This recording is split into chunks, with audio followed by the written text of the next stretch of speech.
Students, 10th class के हिंदी विषय के मैंने 10 महत्वपूर्ण क्वेश्चन को चुनकर लाया हूँ, जो कि आपके एग्जाम के लिए बहुत ही फायदेमंद है।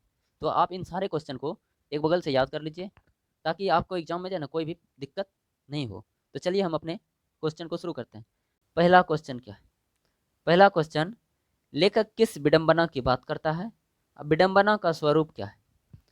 तो इसका जो उत्तर है, देखिए लिखा है, उत्तर लिखते हैं, कहते हैं लेखक उस विडंबना की बात करता है। विडंबना मतलब पहले से जो चली आ रहे प्रथा, जिस प्रकार के नियम कानून चलते आ रहे हैं, उसके बारे में कहते हैं, जिस कारण से आज के समाज में जातिवादी जिस कारण से आज के समाज में ये जो जातिवादी है ना, वो फल फूल रहा है। यानी कि पहले के जो नियम लगाएगा ना, वो अभी भी जो है ना फल फूल रहा है। कहते हैं इस युग में भी अभी के समय में, वर्तमान समय में भी कुछ लोग जो है जातिवाद के, नहीं जाति के खिलाफ या जाति के समर्थक अभी भी लोग हैं, और इनका जो है ना पालन करते हैं। मतलब हम ये जात वाले हैं, हम ऊंची जात के हैं, वो नीची जात के हैं, हम उसके यहाँ नहीं जाएंगे।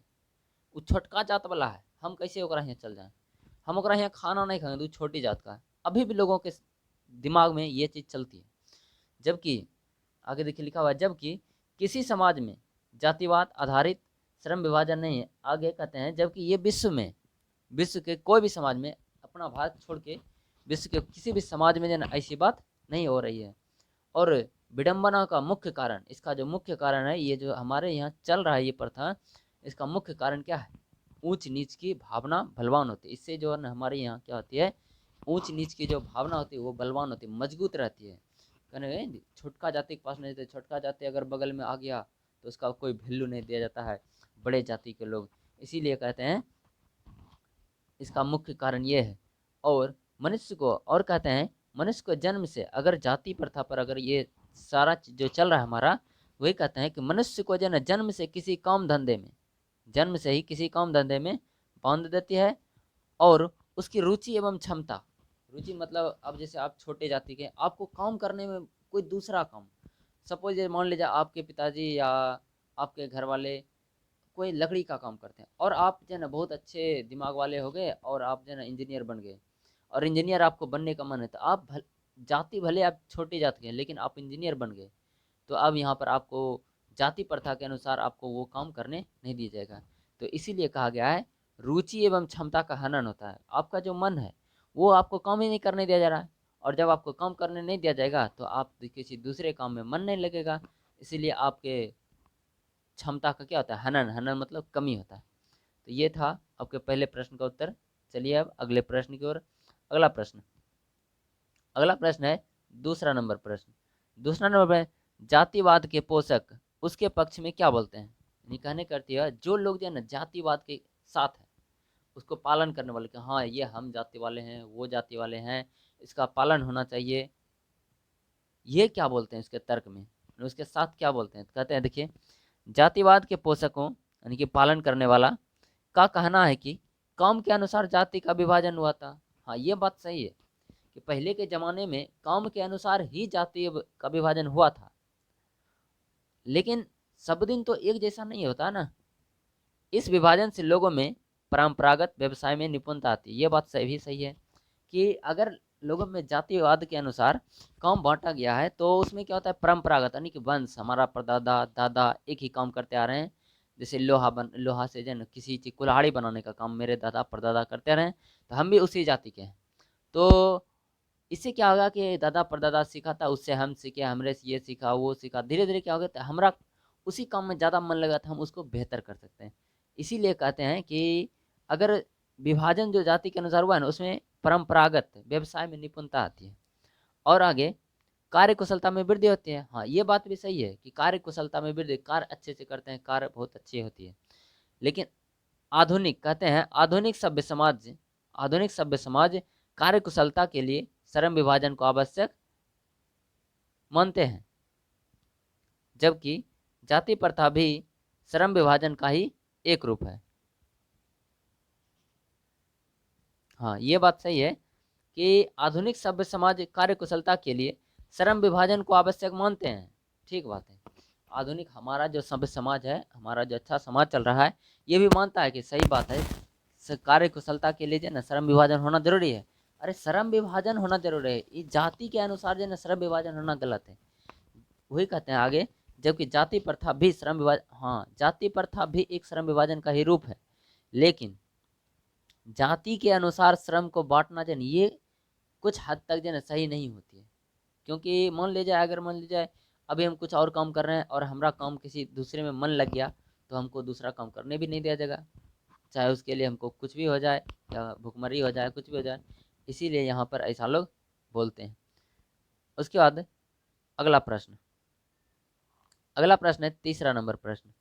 तीसरा नंबर प्रश्न में पूछा गया है, जातिवाद, ये जाति प्रथा भारत में बेरोजगारी का एक प्रमुख और प्रत्यक्ष कारण कैसे बनी हुई है। कहते हैं जाति प्रथा भारत में बेरोजगारी का एक प्रमुख और प्रत्यक्ष कारण, सही बात है, भारत में बेरोजगारी अगर है तो वो जाति प्रथा के साथ साथ भी है। जाति प्रथा का एक प्रमुख कारण बना हुआ है, तो कैसे है, देखिए यहाँ पर उत्तर। जाति प्रथा मनुष्य को जीवन भर के लिए एक पैसे या काम में बांध देती है, सही बात, ये बात तो कन्फर्म है कि कोई अगर जाति प्रथा के अनुसार श्रम विभाजन हो रहा है, तो जो कोई भी व्यक्ति है उसे जाति के अनुसार ही जीवन भर के लिए पेशा से बांध जाए। अगर किसी कोई, जैसे कि मान लीजिए कुम्हार है, अगर जाति के अनुसार वो कुम्हार है और उसका पेशा है कि मान लीजिए घड़ा बनाना, मिट्टी का बर्तन बनाना, तो उसको जीवन भर के लिए उसी काम में बांध दिए जाते हैं। हाँ, ये बात सही है, लेकिन ये हद तक सही नहीं है।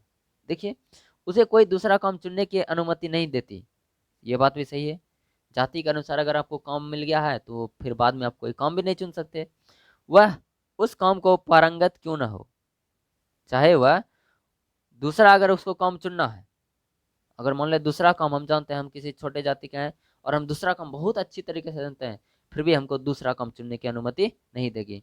और खास बात यह भी है, आधुनिक युग में उद्योग धंधा की प्रक्रिया वो तकनीकी में लगातार विकास के कारण कभी कभी काम धंधों में अचानक परिवर्तन हो जाता है, ये बात भी सही है।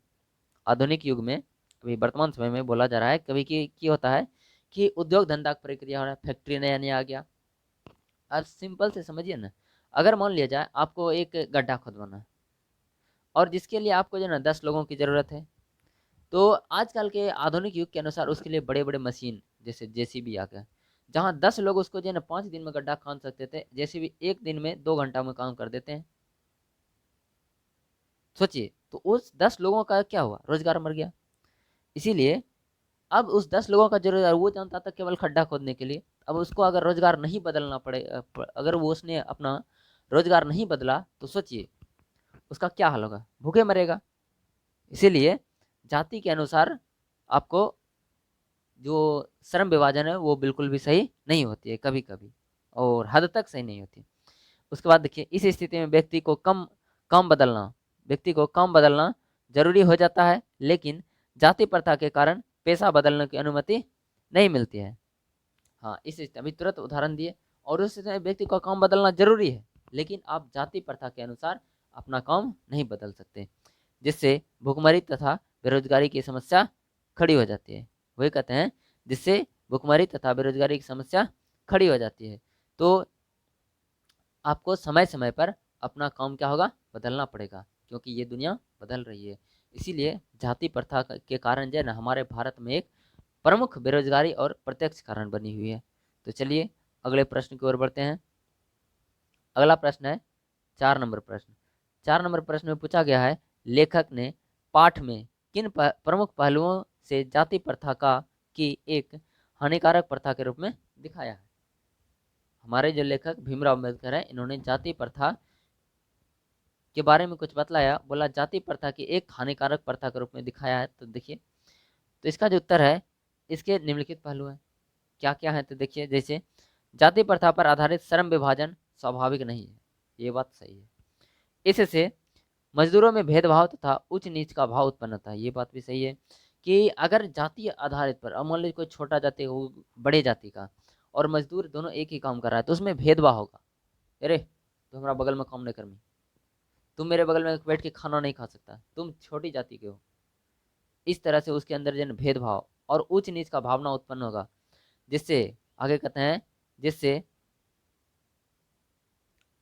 जिससे समाज में गलत प्रभाव जिससे समाज में गलत प्रभाव पड़ता है, यह श्रम विभाजन रुचि पर आधारित नहीं होने के कारण श्रमिकों के दक्षता पर, क्षमता पर गलत प्रभाव पड़ता है। ये बात सही है। अगर मान लीजिए आपस में जो मजदूर है वो अपने आप में जो ना भेदभाव रखेंगे, काम ठीक से नहीं करेंगे, तो क्या होगा? इससे समाज पे ही प्रभाव पड़ेगा, क्योंकि हमारा जो समाज है वो मजदूर और अनेक वर्गों से भरा हुआ। और अनेक वर्गों में अगर सभी में सोचिए ना कि अगर हम कहीं जॉब लग गया, किसी भी सरकारी जॉब या प्राइवेट जॉब, अगर जाति प्रथा के अनुसार हमको लोग हीन भावना से देखे, अगर हम किसी कंपनी में गए या कहीं पर सरकारी नौकरी में गए और वहाँ के मान ले जाए बड़े अधिकारी बन गए, और अगर हमको जाति प्रथा के अनुसार देखा जाए और जाति के अनुसार देखा जाए तो हमको गलत समझा जाएगा, छोटी जाति का हमको कोई वैल्यू ही नहीं देगा। इसीलिए जाति प्रथा के लिए जो है ना ये बात जो है ना हानिकारक प्रथा होती है। आगे, जिससे श्रमिक कम जिससे श्रमिक कम कम कार्य करते हैं, जिससे श्रमिक कम कार्य करते हैं। उसके बाद श्रम विभाजन मनुष्य को मां के गर्भ से ही एक पेशा तय कर देती है तथा हमेशा के लिए एक ही कार्य में बांध देती है। ये बात भी सही है कि श्रम विभाजन जो होती है ना, जाति प्रथा के अनुसार श्रम विभाजन मनुष्य को जो है ना माँ के गर्भ से, यानी जब वो जन्म नहीं लिया तब से ही उसको एक पेशा से बांध दिया जाता है और हमेशा के लिए, जिंदगी भर के लिए उसे जो एक ही कार्य से बांध देती है। इसीलिए जो ना ये जाति प्रथा जो हानिकारक प्रथा के रूप में होती है। तो चलिए, उम्मीद है आप लोगों को समझ में आ रही है। अगर समझ में आ रही है तो आप कमेंट में यस सर लिखकर कमेंट कर दीजिए, हाँ समझ में आ रही है। और अगर पसंद आ रही है तो आप इसे लाइक भी कर दें अवश्य। उसके बाद अगला प्रश्न है, खोखा किन मामलों में अपवाद था? खोखा के बारे में पूछा जा रहा है, किन मामलों में अपवाद था। ये आपका 20 के दांत के चैप्टर से है, जिसके लेखक हैं नलिन बिलोचन शर्मा। खोखा और कासू। देखिए, कहते हैं सेन साहब के 5 पुत्रियां थी, बेटी। तो सेन साहब की 5 बेटियां। पुत्र का जन्म तब हुआ जब संतान होने की उम्मीद नहीं रह गई थी। सही बात है। इनके पुत्र का जो है ना जन्म तभी हुआ था जब जो है ना, ये समझिए ना, इनको कोई अब ऐसा लगने लगा कि हमको अब जो है कोई पुत्र नहीं होगा, ना उम्मीद था। अब बुढ़ापे में इनको जो है एक बेटा हो गया। इसीलिए कहते हैं, इसीलिए खोखा जीवन के नियमों के अपवाद के साथ साथ, सही बात है, जीवन के नियम के साथ अपवाद चाहिए। सोचिए ना, जब पैदा, अब मानो कि वो सोच नहीं रहता कब पैदा होगा, तब पैदा हुआ। वे कहते हैं जीवन के नियमों के अपवाद के साथ साथ घर के नियमों का भी अपवाद था। और घर में जितना भी काम होता था ना, अगर कोई सीधा काम कर रहा था, ये उल्टे काम करता था। खाना खा रहा है तो खाना ठीक तरीके से खाने तो ये छिट छिट कर खाते थे।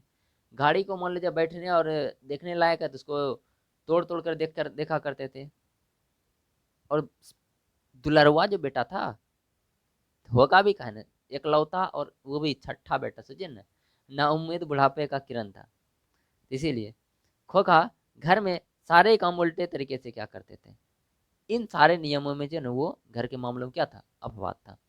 चलिए, उसके बाद अगले प्रश्न की ओर। छठा प्रश्न है, सेन साहब और उनके मित्रों के बीच क्या बातचीत हुई और पत्रकार मित्र ने उन्हें किस तरह उत्तर दिया? कहते हैं सेन साहब और उनके मित्र ड्राइंग रूम में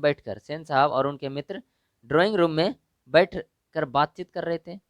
तो सभी अपने पुत्र के बारे में अपने अपने ढंग से क्या बनाएंगे यह बात बोल रहे थे। सही बात है कि वही सेन साहब और उसके मित्र लोग जो है ना आपस में बैठ कर जो है ना बात कर रहे थे और बोल रहे थे कि हम अपने बेटे को इंजीनियर बनाएंगे, वो बोल रहे थे डॉक्टर बनाएंगे, कोई बोल रहे थे कुछ बनाएंगे, कोई कुछ बनाएंगे। तो इस पर जो है ना बातचीत चल रही थी।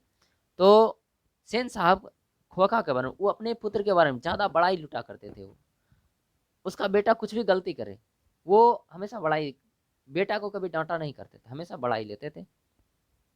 वही कहते हैं कि सेन साहब खोखा के बारे में बोले, मैं तो जो है इसे इंजीनियर बनाना चाहता हूँ। अगर मान लीजिए खोखा कोई गलती करता था, कार को तोड़ के अंदर का शीशा का हेडलाइट निकाल के देखता था उसमें है क्या, तो वो तोड़ दिया, लेकिन उसके पापा कहते नहीं, मेरा बेटा अभी से इंजीनियर बनने की तैयारी कर रहा है। सोचिए कितना उसको जो है सर पे चढ़ा के रखा था। यही बात है, वहां बैठे पत्रकार महोदय से जब उनके बच्चे के विषय में ख्याल पूछा गया तो उन्होंने उत्तर दिया, मेरा बेटा कुछ बने या ना बने, मैं उन्हें जेंटलमैन जरूर बनाऊंगा। पत्रकार महोदय से जब उनके बारे में पूछा गया ना, अच्छा बताओ दोस्त, तुम अपने बेटे को क्या बनाओगे, तो वही पत्रकार महोदय ने बड़ा ही शानदार जवाब दिया, देखिए ना, हम अपने बेटे को कुछ बना पाए या ना बना पाए, या कुछ बने या ना बने, हम अपने बेटे को जो है ना जेंटलमैन जरूर बनाएंगे, मतलब अच्छा आदमी जरूर बनाएंगे। तो यह जवाब सुनकर, और साथ में यह भी बोला कि उसे पूरी आज़ादी भी होगी। पत्रकार महोदय ने बड़े ही शिष्टतापूर्ण पत्रकार महोदय ने बड़े ही शिष्टतापूर्ण लेकिन ऐठ कर, शिष्टतापूर्ण यानी बहुत ही अच्छे तरीके से जवाब दिया, और थोड़ा सा जन ऐठ कर भी जवाब दिया। इस तरह से उन्होंने उत्तर दिया, जो कि सेन साहब को बिल्कुल भी अच्छा नहीं लगा। चलिए अब अगले प्रश्न की ओर बढ़ते हैं। 7 नंबर प्रश्न। 7 नंबर प्रश्न है,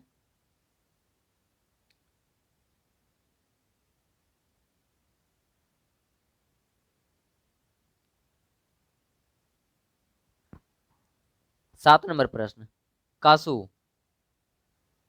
कासू और मदन के बीच झगड़े का कारण क्या था? इस प्रसंग के द्वारा लेखक क्या दिखाना चाहता है?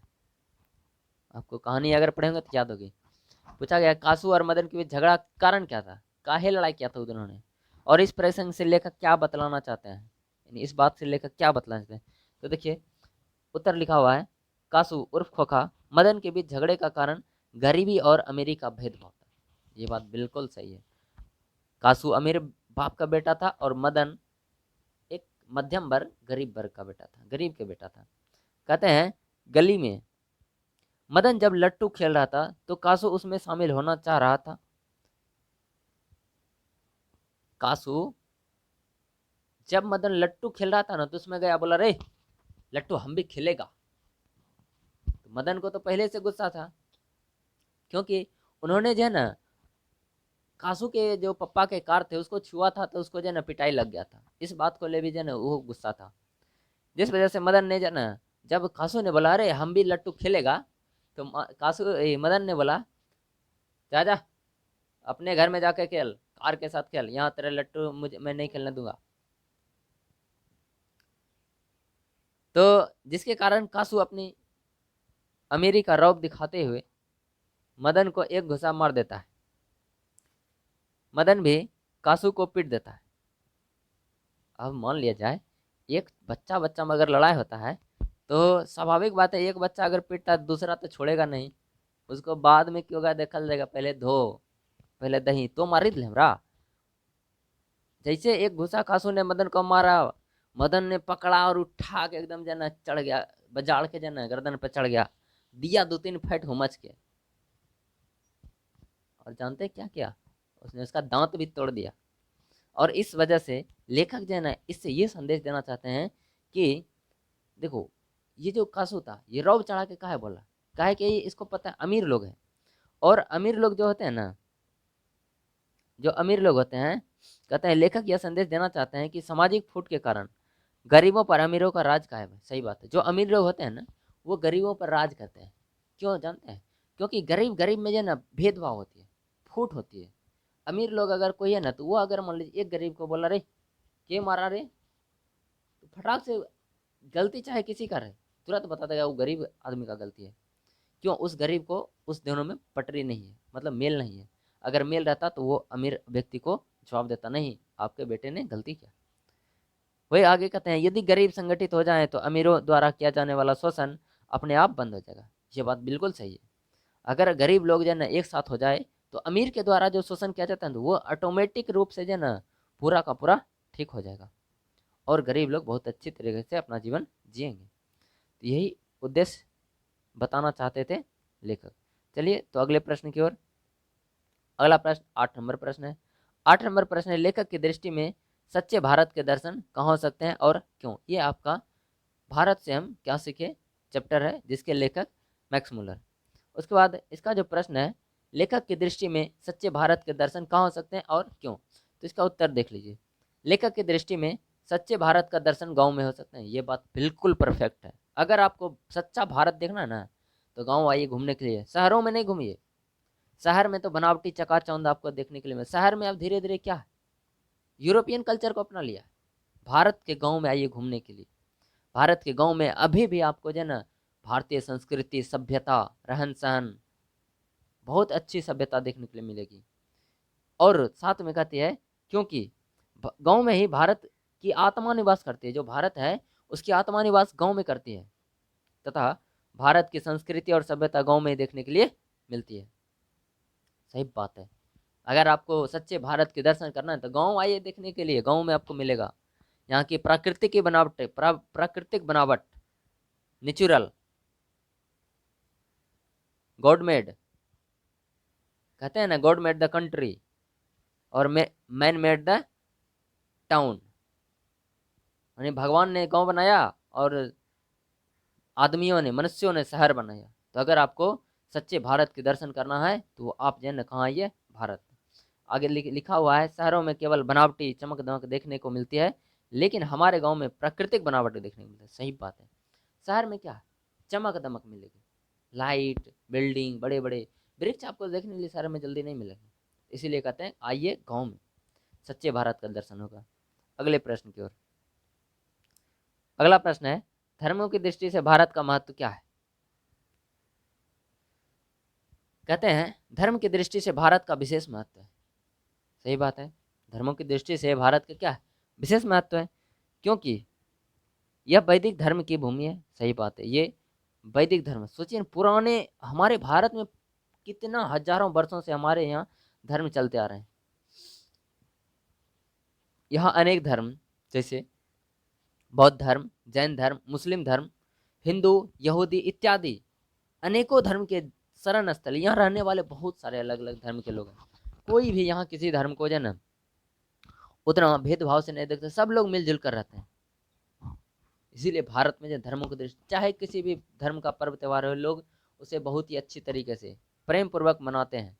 हो सके किसी दूसरे धर्म का पर्व त्यौहार है तो वो उसी धर्म के लोग मनाते हैं, लेकिन बाकी किसी भी दूसरे धर्म के लोग उसमें कोई हस्तक्षेप नहीं करते हैं, उसे बड़े ही प्रेम पूर्वक से मनाने दिए जाते हैं। और यहाँ पर जो है ना सभी धर्म का धर्म स्थल, यहाँ आपको बहुत सारे धर्म देखने के लिए मिलेंगे। कहते हैं आगे, यहाँ अनेकों धर्म के लोग आपस में बिना मतभेद के रहते हैं और यहाँ सभी धर्म का बहुत ही महत्व है। सही बात है। यहाँ पर अलग अलग धर्म के लोग आपस में बिना मतभेद के रहते हैं, कोई दिक्कत नहीं, मुस्लिम, हिंदू कोई भी रहे ना, सब अपने अपने खाते हैं, अपने अपने जीते हैं, अपने अपने चलते हैं, अपने धर्म की पूजा करते हैं, अपने भगवान की पूजा करते हैं, अपने अलग अलग धर्मों की पूजा करते हैं। तो इस तरह से ये होती है अलग अलग धर्मों की यहाँ सारे कुछ। तो अब आगे अगला प्रश्न 10 नंबर प्रश्न है, भारत किस तरह अतीत और सुदूर भविष्य को जोड़ता है, स्पष्ट करें। तो कहते हैं भारत एक ऐसा देश है जो सभी प्राचीन और सुदूर के बीच खड़ा है। सही बात है।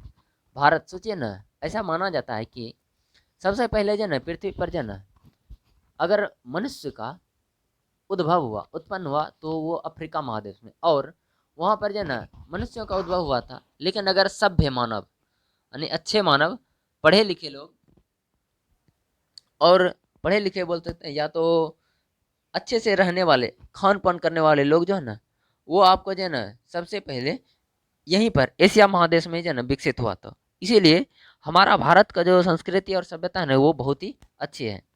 कहते हैं यह देश एक प्रयोगशाला है। ये बात सही है। अगर आपको किसी भी चीज़ की ज़रूरत पड़ जाए ना, कुछ भी, तो भारत आ जाइए और भारत में घूमिए फिरिए, देखिए, किसी भी विभाग में जाइए, आपको भारत में सब कुछ बहुत अच्छी तरीके से मिलने वाली है। और कहते हैं जिसमें जिसमें जीवन की हर समस्या का उपाय मिलते हैं। हाँ, यहाँ पर आपको कोई भी समस्या रहे ना, जीवन में कोई भी समस्या रहे तो उसका उपाय यहाँ भारत में निश्चित मिलेगा। कहते हैं वह समस्या चाहे शिक्षा या संसद के प्रतिनिधित्व है, चाहे आपको शिक्षा से संबंधित कोई प्रश्न, कुछ भी दुनियादारी कुछ भी हो जाए, या संसद के प्रति, अब अगर नेता बनना है, मंत्री बनना है, विधायक बनना है, मुखिया बनना है, कुछ भी बनना है, तो आप भारत आ जाए, यहाँ सीखिए ना कर, यहाँ सीखने के लिए बहुत कुछ है। चाहे कानून बनाने की तथा कोई अन्य दूसरा समस्या, फिर सीखने संबंधी कोई भी बात, अगर आपको सीखना है कुछ भी तो भारत आइए। और भारत छोड़कर किसी अन्य विश्व के कोई भी अन्य देश में नहीं मिल सकती ये, तो आपको अगर मिल सकती है तो वो केवल भारत में मिल सकते हैं। इसीलिए ये जो भारत है, अतीत और सुदूर भविष्य को क्या करता है, जोड़ता है। ये पिछले ज़माने को भी लेकर आता है और अभी जो वर्तमान में चल रहा है, इसको भी साथ लेकर चलता है। आप सब कुछ यहाँ सीख सकते हैं। यानी कि पुराने ज़माने की परंपरा और साथ नए ज़माने की जो परंपरा है, उसे भी सीख सकते हैं। तो ये थे आपके 10 महत्वपूर्ण क्वेश्चंस, जो कि आपके एग्जाम के लिए बहुत ही महत्वपूर्ण हैं। आप इसे बहुत अच्छी तरीके से याद कर लीजिए। तो आज के लिए इतना ही। अब मिलते हैं आपसे अगले क्लास में। हाँ, अभी और हम लेकर आएँगे। ये जो पहला सेट है, इसके साथ-साथ और भी बहुत सारे मैं सभी चैप्टरों का जो है लेकर आऊँगा। तो आज के लिए इतना ही। तो मिलते हैं अगले क्लास में। जय हिंद स्टूडेंट्स।